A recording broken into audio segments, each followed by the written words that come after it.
بسم اللہ الرحمن الرحیم۔ السلام علیکم، آپ دیکھ رہے ہیں SRY TV۔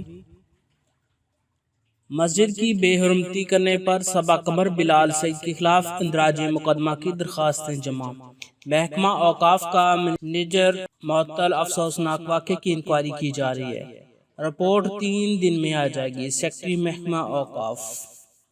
مزید تفصیلات جاننے سے پہلے ہمارے چینل کو سبسکرائب کر لیں اور ویڈیو کو لائک کر لیں۔ مسجد کی بے حرمتی کرنے پر اداکارہ صبا قمر اور بلال سعید کے خلاف 3 تھانوں میں اندراج مقدمہ کی درخواستیں جمع کروا دی گئی۔ محکمہ اوقاف نے بھی اپنے منیجر کو معطل کر دیا۔ سیکرٹری محکمہ اوقاف کا کہنا ہے کہ واقعے کی انکوائری کی جا رہی ہے، رپورٹ 3 روز میں آ جائے گی۔ تاریخی مسجد وزیر خان میں فلم کی عکس بندی کے معاملے پر محکمہ اوقاف مذہبی پنجاب نے ذمہ داروں کے خلاف کارروائی کا آغاز کر دیا۔ ابتدائی طور پر منیجر اشتیاق احمد کو معطل کر کے انکوائری شروع کر دی گئی۔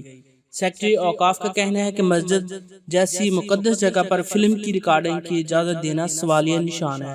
بتایا گیا ہے کہ محکمہ اوقاف و مذہبی پنجاب نے 30,000 روپے معاوضے کے عوض نجی کمپنی کو شوٹنگ کی اجازت دی، تاہم شوٹنگ کی شرائط میں مسجد کا تقدس پامال نہ کرنے کی ہدایت کی گئی۔ اس کے باوجود رقص کی ویڈیو منظر عام پر آنے کی وجہ سے منتظمین کو شدید تنقید کا نشانہ بنایا گیا۔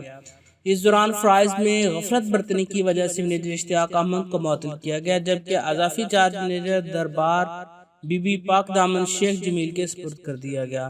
دوسری جانب لاہور کے 3 مختلف تھانوں صبا قمر اور بلال سعید کے خلاف متعلق اندراج مقدمہ کے لیے درخواست جمع کرا دی گئی۔ تھانہ اکبری گیٹ میں رانا عاقف، تھانہ مزنگ میں ایڈوکیٹ علی اکبر، جبکہ تھانہ اقبال ٹاؤن میں حسن نامی شہری نے صبا قمر اور بلال سعید کے خلاف درخواستیں جمع کرا دی۔ شہریوں کی جانب سے مسجد کا تقدس پامال کرنے پر درخواستیں جمع کرائی گئیں، ان کے خلاف قانونی کارروائی کا مطالبہ کیا گیا۔ دوستوں اگر ویڈیو پسند آئے تو اسے لائک کیجیے گا اور اپنے دوستوں کے ساتھ واٹس ایپ، فیس بک پر شیئر کیجیے گا۔ Thanks for watching. اللہ حافظ۔